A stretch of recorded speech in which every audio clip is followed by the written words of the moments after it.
Sekarang aku lagi ada di Doli, sebuah tempat yang secara nama cukup terkenal di Surabaya.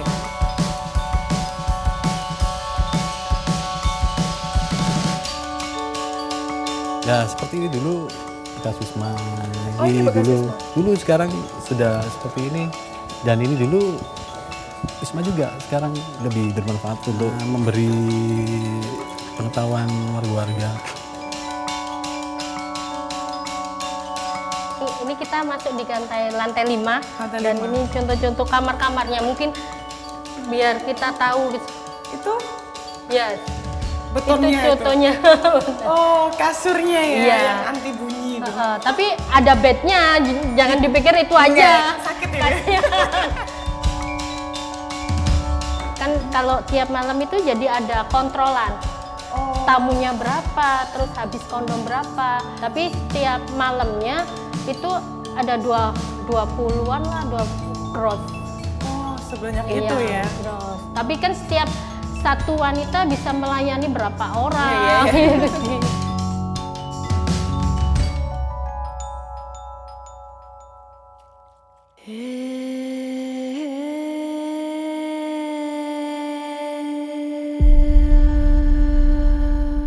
Surabaya, kota pahlawan dalam sejarah, kota perempuan dalam angka, peran mereka dalam riwayat kota. Harum nama perempuan membuat Surabaya lebih berasa sebagai sesuatu yang maksimal.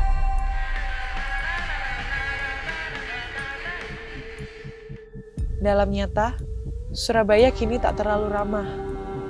Gelapnya di tengah kurungan Doli, suramnya dalam pusaran kemalangan, ironi perempuan di kota pahlawan. Mau cari cewek berapa, Bos? Anaknya ada 350, ada 300 wanita cantik. Ini jadi sekarang gudang ya, Bu ya? Iya. Dulunya akuarium. Yap.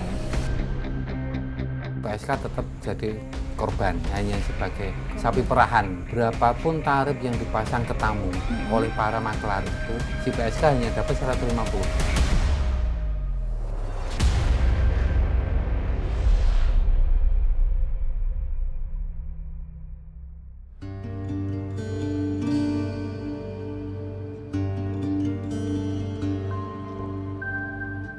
Jadi sekarang kita udah menemukan modus baru di Doli. Sampean bisa jelasin nggak sebenarnya Doli yang dulu tuh kayak gimana? Ya, Doli dulu transaksinya vulgar. Setiap wisma ada akuarium. Dulu Doli terbuka. Kayak wisata gitu kan? Ya sudah ya, memang Lewat biasa jalan kanan kiri. wisata syahwat memang kan. Jadi kita tinggal tunjuk. Nah, kami sempat punya guyonan di sana, orangnya baik-baik. Oke. Nggak kenal diajak mampir. Ngobrol sedikit diajak nginep. Waduh. Bedanya pada saat dulu dan sekarang itu tidak ada pengawasan dari Dinas Kesehatan. Oh iya benar. Jadi dulu ketika lokalisasi Doli ada, setiap bulan sekali Dinas Kesehatan itu akan memasuki semua wisma. Dicek. Memanggil para PSK-nya, diperiksa kesehatannya, dipastikan, kemudian diingatkan lagi untuk selalu menggunakan pelindung. Jadi dulu ketika Doli masih hidup, yang membedakan antara wisma dan rumah biasa itu hanya ada 2. Dan sama-sama bentuk papan. Oh, Papan tulisan. ada papannya ya. Kalau tulisan papan itu tulisannya rumah tangga, ini tidak ada PSK di sana. Tapi kalau ada wisma dan ada papan tulisannya adalah anggota TNI Polri dilarang masuk areal ini, berarti itu wisma. Jualan. Jualan. Oh, oke. PSK tetap jadi korban, hanya sebagai sapi perahan. Berapapun tarif yang dipasang ke tamu oleh para makelar itu, si PSK hanya dapat 150. Itu per jam atau? Ngitungnya istilahnya sih per game over lah. Nah, dari 150 tidak hanya itu saja, tapi narasumberku nyoba. Okay. Narasumberku itu mengatakan tidak ada kemungkinan untuk menolak tamu. Nggak boleh? Nggak ada. kalau pernah dengar ada suami yang jual istri, sampai sekarang pun kan ada juga. Beberapa kali polisi nangkep juga yang suami jual istrinya untuk trisam juga ada. Padahal lokalisasi nggak ada. Kalau dulu lokalisasi ada, apakah ada suami-suami yang menjual istrinya? Ya kemungkinan besar ada. Dulu ada.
Oke, Electric Bird. Yuk. Perkenalan dulu lah ya. Boleh. Monggo. Saya Danu, saya Vicky, saya Ari. Saya Seva. Kami dari. Kami dari bukan ya. Ya apa kabarnya, Cuk? Yo wis. Yo ngene-ngene ae lah yo. Standar. Oke, tadi aku udah denger lagu kalian. Salah satunya ada yang judulnya War Dogs. Benar sekali. Liriknya agak menarik nih, We Are All Monsters. Apa tuh maksudnya? Mungkin Danu bisa jawab. Nah, sebenarnya analogi awalnya dulu bikin karena ngerasa banyak banget orang ngeledekin koruptor gitu misalkan kan, ngeledekin pejabat gitu misalkan, oh dia korupsi apa dan sebagainya. Padahal secara nggak sadar dia juga kadang-kadang jadi koruptor gitu, nyipet duit sablonan anak-anak gitu misalkan, atau misalkan nyipet duit orang tua kayak gitu-gitu lah. Sebenarnya kita sama aja sih sama mereka, Cuman perbedaan kelas mungkin. iya perbedaan kelas Dan beda konteks. beda konteks, jadi nggak usah terlalu menghina kali ya, sama aja sih semua manusia aslinya. Selain koruptor, apa contohnya? We are all monsters. Pelacur kali ya? Perek gitu. Kan sering banget tuh kalau di tongkrongan kan. Oh, kamu jangan pacaran sama cewek perek gitu. Padahal nggak salah kan jadi perek. Jadi pelacur kan jual diri untuk hidup gitu kan. Sama kita juga pelacur kan. Jual musik. Jual musik. Musik prostitusi. Musik yes benar. Itu perbedaannya. Kita sama-sama menjual sesuatu dari diri kita, cuma beda aja nih. Tadi kan aku dengar lagu kalian tuh ada kayak mirip sama genrenya Wolf Mother, benar nggak sih? Ya mungkin Kurang lebih dikit, ya. dikit lah ya. Kalau kiblat kalian band lokal siapa? Kalau band Surabaya sih mungkin MMIH Iya, sama Memang dari Zero. terus Timeless mungkin. Ya, kita dengerin dulu pokoknya zaman-zaman SMA lulus kuliah gitu kan. Iya. Awal-awal ngeband lah. Genre kalian rock and roll gitu ya? Kita juga yes mungkin kayak Rock kan basicnya rock ya. Basicnya rock. Oke.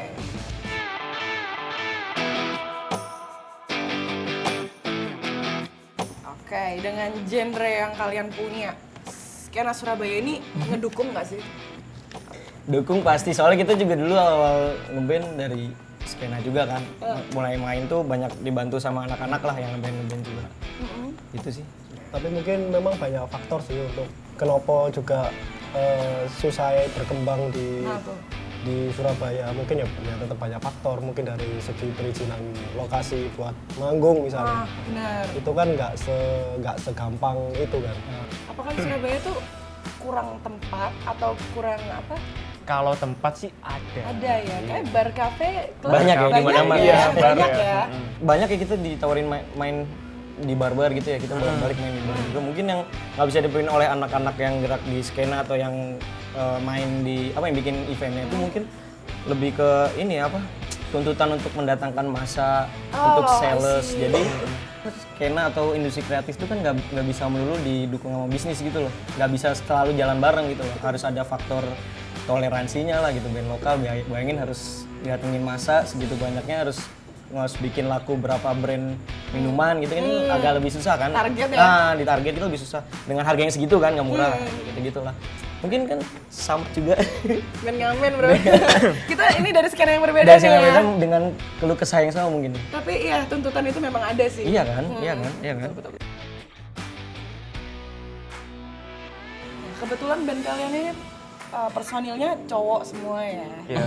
Dan aku juga sebagai cewek di dunia musik melihat kalau musik di Surabaya itu tetap didominasi sama cowok. Bener nggak? Apa kalian ada pandangan lain? Iya atau enggak? Ada band baru sih, ada band baru tuh dia vokalisnya cewek gitu. Vokalisnya Vokalisnya cewek. Cewek semua jarang ya? Cewek semua jarang. Tapi kalian tahu nggak kalau dulu nih ada band dari Surabaya, band perempuan pertama di dunia bahkan, namanya Dara Puspita.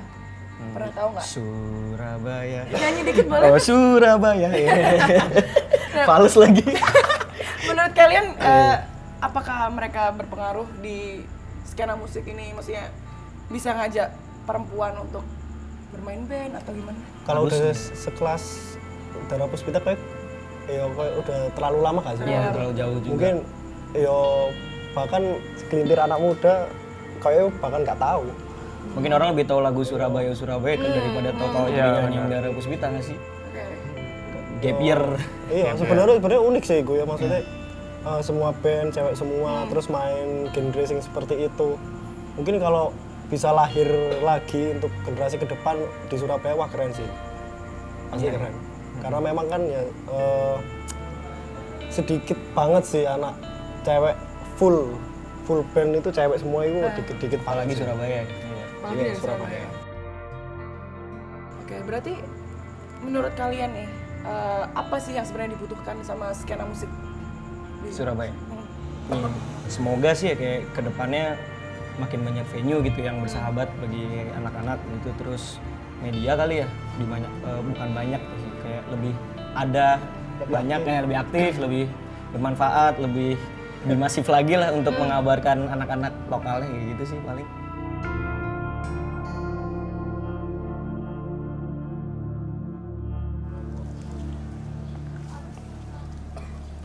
Apa kabar Bu? Baik, Bisa perkenalkan diri dulu. saya Aulia Rahmawati, saya pengajar ilmu komunikasi dari UPN Veteran Jawa Timur. Bu, gimana sih kehidupan perempuan di Surabaya hari ini? Apakah baik-baik saja atau justru malah problematik? Tergantung cara kita memandang ya, tentu mungkin kalau dari kelas menengahnya kelihatan baik-baik saja, semakin banyak perempuan yang bekerja gitu ya, dan di luar rumah gitu punya karir profesional, tapi juga semakin banyak perempuan yang sekarang punya usaha kreatif gitu ya, di bidang industri kreatif, misalnya usaha-usaha kecil rumahan gitu misalnya.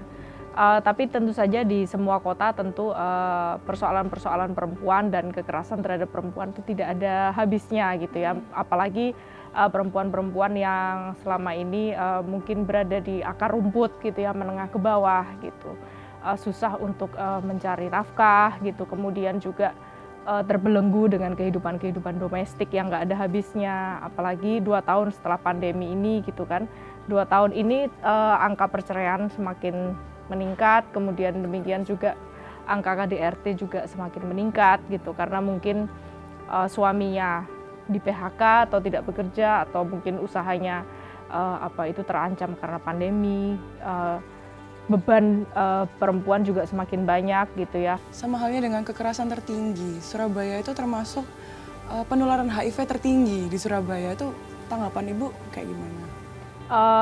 Tertinggi di Jawa Timur barangkali ya, karena mungkin sisa-sisa lokalisasi doli gitu ya, dan kemudian membuat mungkin prostitusi setelah doli ditutup tuh menjadi tidak terkendali gitu ya, karena beralih ke media sosial, dan kalau ke media sosial tidak bisa dikontrol oleh pemerintah kota gitu misalnya, tes kesehatannya bagaimana gitu, demikian juga memastikan bahwa mereka melakukan seks yang aman gitu kan, dengan kondom, dengan pengaman. Nah barangkali itu dari sisi PSK ya, mungkin dari sisi ibu rumah tangga juga tingkat HIV juga tinggi gitu, karena ditulari oleh suaminya. Nah itu tadi pendidikan untuk melakukan seks yang aman gitu ya.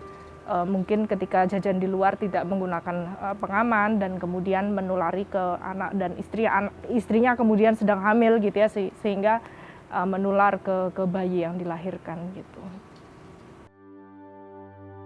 Nah, soal prostitusi dan masalah perempuan di Surabaya, Ibu bisa jelasin relasi dari keduanya nggak?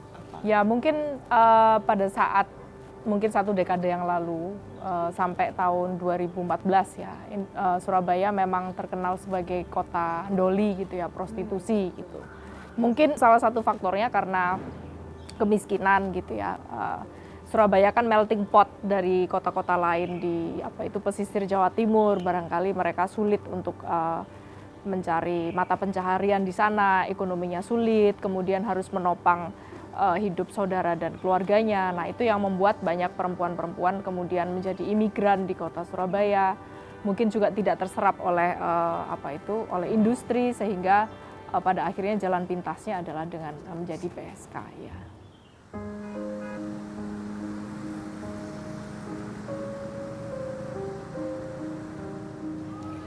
Banyak kisah soal keterlibatan orang-orang dunia gelap dalam masa perjuangan revolusi 1945 sampai 50. Itu contohnya seperti pelacur, bandit, dan lain-lain. Itu gimana Bu? Kalau dalam konteks revolusi, masa revolusi, pelacur itu juga punya peranan penting. Artinya mereka dianggap juga sebagai dalam tanda kutip mata-mata ceritanya Ida Sima seperti itu kan. Mereka memberikan pelayanan kepada masyarakat Eropa, tapi mereka juga menyadap info-info yang sepertinya tidak diketahui oleh orang luar. Cuma persoalannya tidak banyak yang kemudian mencoba untuk menempatkan pelacur ini sebagai objek kajian penelitian ketika masa revolusi itu. Jadi stigma yang ada itu kan pelacur kemudian hanya dianggap sebagai pemuas seks. Di luar konteks perpelacuran ya Bu, masih dengan perempuan dan Surabaya. Ada sosok tokoh Lukita Ningsih. Bagaimana Ibu? Ya, Lukita Ningsih sangat ini sekali dalam sejarah Indonesia. Tapi sayang sekali Lukita Ningsih belum banyak ditonjolkan dalam kita berbicara mengenai pergerakan perempuan di Indonesia. Dan itu tidak pernah dibahas di dalam sejarah Indonesia. Padahal kalau kita melihat arah cerita dia sendiri itu sangat menarik ya, karena begini, Lukita Ningsih itu adalah orang pertama atau ketua dari organisasi perempuan pertama di kota Surabaya, namanya Pemuda Putri Republik Indonesia. Ini yang kemudian entah kenapa itu seperti dalam tanda kutip kutukan ya, seolah-olah tulisan itu hampir sebagian besar itu tokohnya selalu laki-laki begitu ya. Jadi perempuan itu hampir-hampir tidak pernah dimasukkan atau menjadi objek di dalam persoalan sejarah Indonesia. Soal sejarah ya Bu, kayaknya di musik perempuan kayak juga didiskriminasi. Contoh kayak Dara Puspita, itu band dari Surabaya kan yang kayaknya band Surabaya lebih terkenal yang cowok. Nah itu gimana Bu? Iya, Dara Puspita. Dara Puspita yang saya paling ingat itu waktu saya nonton Titik Hamzah, tapi waktu itu lupa saya lagunya waktu masih kecil ya. Jadi Dara Puspita itu istilahnya punya sejarah yang menarik ya kalau kita bicara sejarah ya. Jadi sebelum dia bernama Dara Puspita, dia namanya itu Nirma Puspita. Misinya bermusik itu tidak ingin terkenal awalnya, tapi dia hanya ingin supaya bisa menghibur begitu saja. Jadi waktu itu secara tidak langsung tahun 64 kalau tidak salah ketemu dengan Koes Plus, bertemu dalam sebuah di Surabaya begitu, kemudian ketemu dan ngobrol lah mereka. Disarankan kalau kamu ingin besar menjadi band sukses begitu ya, kamu harus pergi ke Jakarta, dan disitulah sebenarnya titik awal mulai karir Dara Puspita dengan beberapa lagunya dan sebagainya. Cuma sayangnya memang kemungkinan besar karena momennya nggak pas waktu itu, jadi Dara Puspita masuk, kemudian ada Koes Plus itu dengan kebijakan Pak Karno waktu itu yang kemudian tidak membolehkan unsur-unsur Barat ada di Indonesia. Itulah yang kemudian membuat seolah-olah Dara Puspita ini kemudian sedikit hilang pamornya begitu ya.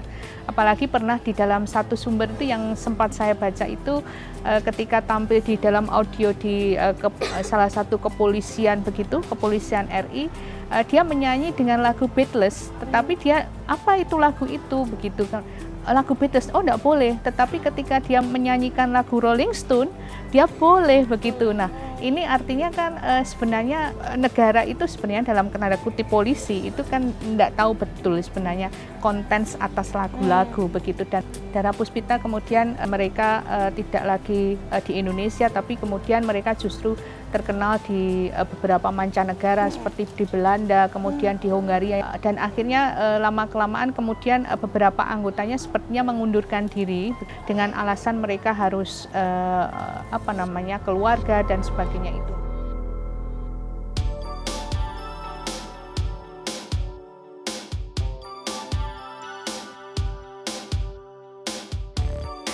Apa kabar Om? Baik. Boleh perkenalkan diri dulu Om, sang legend ini ya. Waduh. Saya orang biasa. Orang biasa tapi pemrakarsa salah satu festival tertua di Indonesia. Lockzelle Pop. Ya, boleh dikatakan begitu. Pencetus ide pertama kali untuk sebuah kompetisi musik. Kalau Lockzelle Pop itu dari tahun 77. Ya, jadi asalnya dari pergaulan saya di dunia musik disco. Disco? Iya, disco. Jadi Disco saya ya? dulu yang rintis disco-disco di radio-radio. Jadi saya sempat bikin beberapa lomba disco gitu, termasuk eranya Bee Gees lagi top. Sampai terakhir yang booming itu era John Travolta. Saturday Night Fever, Grease itu, saya bikin lomba-lombanya itu. Baru pada tahun 79 mulai saya bikin Gomblo, Vicky Fendi, ya mulai live music lah gitu. Nah baru tahun 80 pada saat SAS launching album dengan Nirwana Record. Nah, Fuko itu yang nawarin saya bikin konser duel SAS sama Super Kid. Akhirnya bikinlah saya di Tambak Sari. Duel, nama eventnya waktu itu Rock Power. Dari disco langsung ke rock ya. Dan itu event tiap tahun saya buat. Jadi dengan tematik yang sama tiap tahun itu gantian duelnya. 84 baru saya kepikiran bikin festival rock. Jadi saya udah mulai memikirkan regenerasi musisi buat yang muda. Jadi mereka dulu itu kalau konser-konser nggak pernah bawain lagunya sendiri. Malah atribut semua, lagu-lagu barat gitu. Jadi kalau SAS dulu sukanya bawaannya ILP, God Bless juga gitu, bawainnya Kansas, Queen. Jadi sejak saat itu dunia musik berkembang. Sejak saya bikin itu. Di pendidikan musik, sekolah musik rame, banyak studio musik berdiri untuk latihan, untuk apa. Toko-toko musik di daerah-daerah itu mulai berdiri, mulai tahun 84, 85. Jadi impact-nya ternyata luas. Nah, band-band besar apa aja Om yang lahir dari Lok Zelebon? Kalau lahir dari tangan saya sendiri, nggak terlalu banyak ya, tapi acara itu memberikan dorongan spirit kepada produser lain juga untuk memproduksi musik rock gitu ya. Sejak ada festival rock itu banyak produser mencari bakat-bakat itu di festival rock saya. Finalis saya itu waktu itu diambil orang, Slang juga diambil orang gitu kan, Grass Rock juga diambil orang. Dari begitu banyaknya band-band yang lahir di Lok Zelebor itu, benang merah apa Om yang bisa ditangkap? Jadi Surabaya ini kan dikenal sebagai kota pahlawan. Jadi memang masyarakatnya sendiri punya taste selera yang berbeda dari kota yang lain.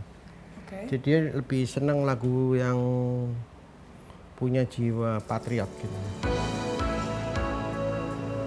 Nah, jadi Surabaya ini memang punya ciri sendiri dan punya jiwa yang proteksionis. Jadi kalau ada konser yang nggak melibatkan artis lokal, itu nanti susah sukses gitu. Susah sukses. Selain kepahlawanan ya, Surabaya itu juga bisa disebut Surokboyo dan Surokboyo ya. Dan menurut saya dan masyarakat awam itu kebanyakan di musik yang terjun di musik itu yang cowok yang lebih unggul gitu. Yang perempuan agak tenggelam. Tanggapannya Om gimana nih? Ya mungkin karena dianggap lingkup pergaulannya, terus penggemar musiknya, ya kan. Dulu itu banyak grupis, terus musisi tatoan apa gitu. Itu juga mungkin jadi pertimbangan orang tua untuk mensupport anaknya yang cewek terjun di dunia musik rock.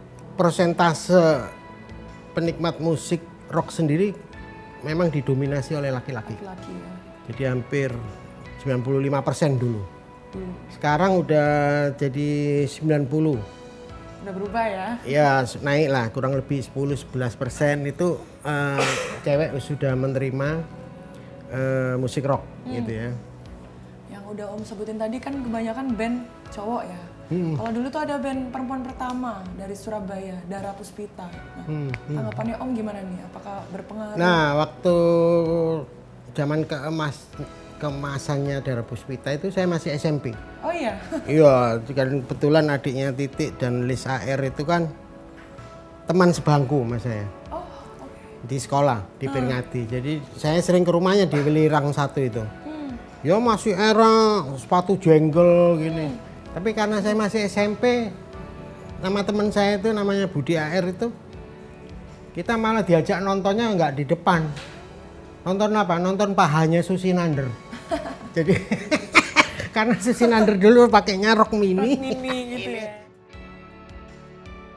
Cuma karena band itu terus nggak lama, umurnya kan nggak terlalu lama, jadi ya saya cuma nontonnya ya sekali itu aja, Darbus. Dan Waktu saya terjun di musik, Darpus sudah nggak ada di bayangan saya karena waktu itu kan usia mereka bermusik kan terlalu pendek. Yang diingat orang itu kan hanya Surabaya itu. Surabaya yang itu. Ya, mungkin buat dunia musik Indonesia band ya yang terdiri dari wanita itu masih dianggap langka. Ya. Mungkin Dara Puspita, terus ada Pretty Sister, diikutin terus siapa lagi ya. Tapi yang benar-benar semuanya cewek gitu agak susah. Dan dia yang memulai karena era dulu itu kan musik itu dianggap kurang ada masa depannya.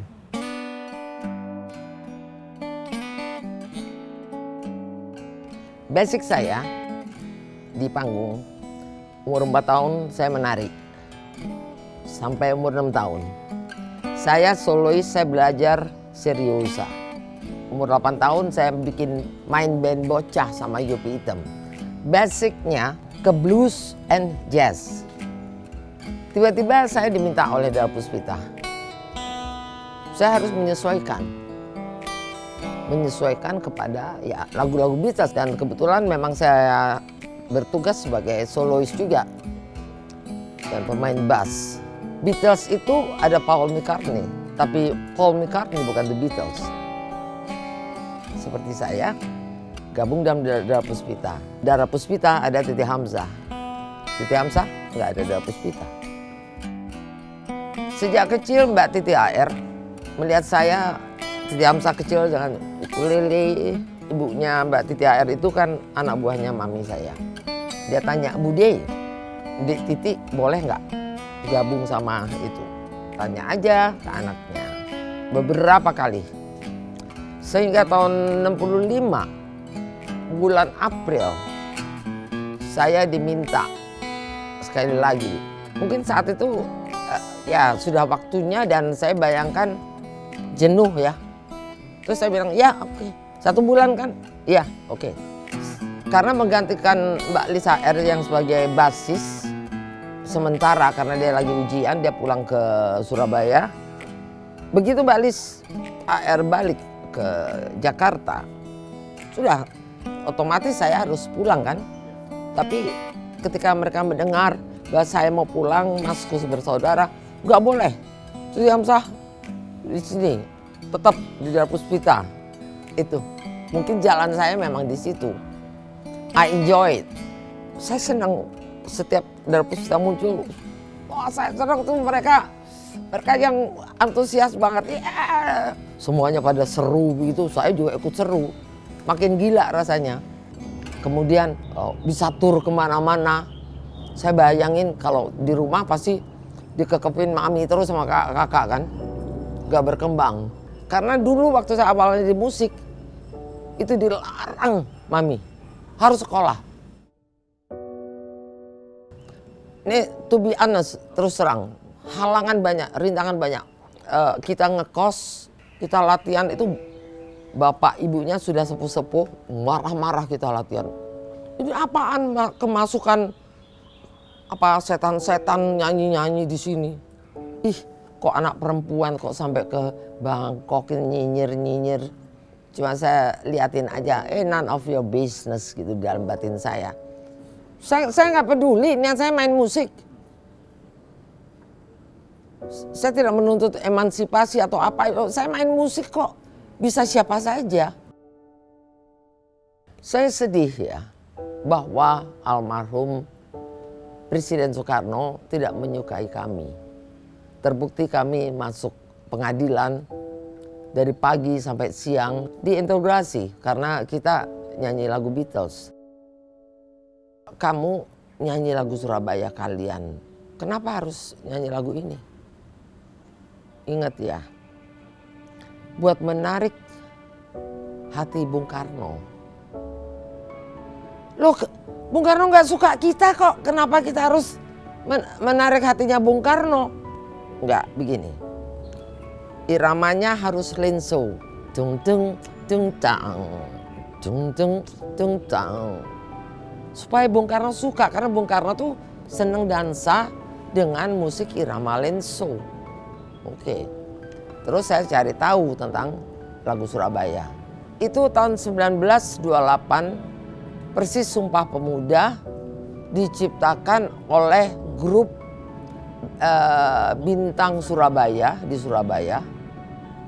Namanya Keroncong Bintang Surabaya. Terakhir belakangan saya tahu bahwa penyanyinya pertama adalah almarhum Tan Cheng Bok. Oke lah, itu jam 7 pagi rekaman itu. Kita dibujuk-bujuk. Gak suka gitu, gak rela. Saya gak suka lagu ini. Harus suka, enggak. Ya Allah, ternyata lagu Surabaya yang membawa kami Dara Puspita dikenal.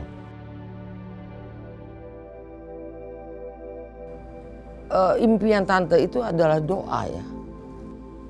Wow gitu loh, saya bisa mengelilingi dunia tanpa saya harus sekolah tinggi. Tapi musik membawa saya, impian saya terwujud. Dan kita dikasih kesempatan oleh band-band Sainal Combo, terus Maskus Bersaudara, nimbrung main di airport. Saben mereka main di situ, kita dipinjemin alat. Pokoknya terus malam main di situ.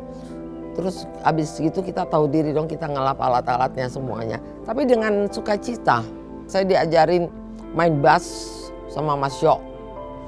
Terus sama almarhum Fuad Hasan, drummernya God Bless. Dia ngajarinnya sabar sekali. Kalau Mas Yok galak. Masa nggak bisa sih? Gue sambil nyanyi tahu nggak ini. Ya, tante kan lead gitaris, jadi ini nggak berhenti gitu. Kok bisa ya gitu. Tapi jasa mereka cukup besar gitu loh. Banyak yang peduli tanpa kurang ajar, tanpa niat kurang ajar ke Dara Puspita. Mereka menjaga. Dara Puspita, band perempuan pertama di dunia. Lukita Ningsih, pemimpin kelompok militer perempuan di masa penjajahan. Hari ini, para perempuan masih melanjutkan peran. Surabaya terus melahirkan pahlawan, perempuan, dan pahlawan perempuan. Meski hidup mereka tak dalam jaminan aman, saya Zevana Arga, sampai jumpa di Authenticity District, kota lainnya.